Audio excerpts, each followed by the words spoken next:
Heto na nga mga kasisteret, ang winner ng Mr. Philippine Islands 2026 Mr. Tourism Globe. Again, pakilala ka ulit. Hi again, this is JR De La Paz. Before, you just know me as Mr. Philippine Islands Marikina, but now I'm officially Mr. Philippine Islands Tourism Globe.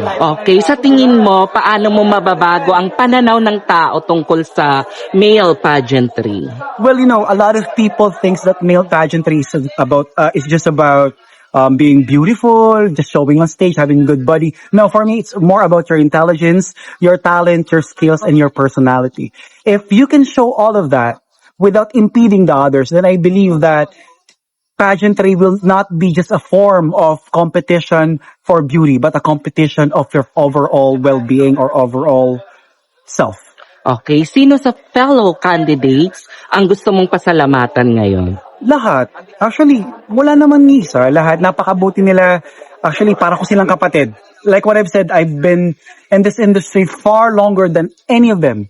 So I have all the experience, but it doesn't mean I didn't learn anything. I learned how to be a good kuya. Magbigay ng advice to them. And if they ask me, I'm just giving advice any time. For me, lahat. Natutunan ko sa kanila, maging mabuting kuya, natutunan nila sa akin. My experience in pageantry. So, yun. Okay, last na to ha. Mm-hmm. Ano ang mga plano mong gawin sa loob ng iyong reign bilang Mr. Tourism Globe? Great question. Well, the first thing, I need to prepare more. I need to diet a bit. I need to lower down my body fat. I need to go to gym. And of course, I need to make sure that I'm fully prepared. I'm at my best in the Mr. Tourism Globe 2026. We're gonna win that one. Pero may Honestly. idea ka na where will you compete? It will be on Albay. okay. So it will be in the Philippines. Kaya nga, home court advantage. Okay. Pero mga co-candidates mo around the world ba? Yes. Okay, bongga. Yes! So again, bigyan kita ng chance magpasalamat sa mga gusto mong pasalamatan ngayong gabi. Well, first of all, I would like to say thank you to everyone, to my co-candidates, to the organizers, producers, judges, of course to my handler there, Miss Maui.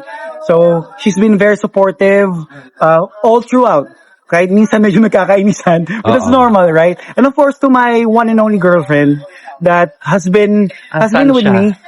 Here she is. Wow. Has been with me through thick and thin sa lahat ng competition, and now on a national level nandun pa rin sa akin. Very supportive pala. Of course, sa nanay ko pala, sa nanonood sa bahay. Update ng update, ma. Panalo tayo. Kaya nga, ang galing.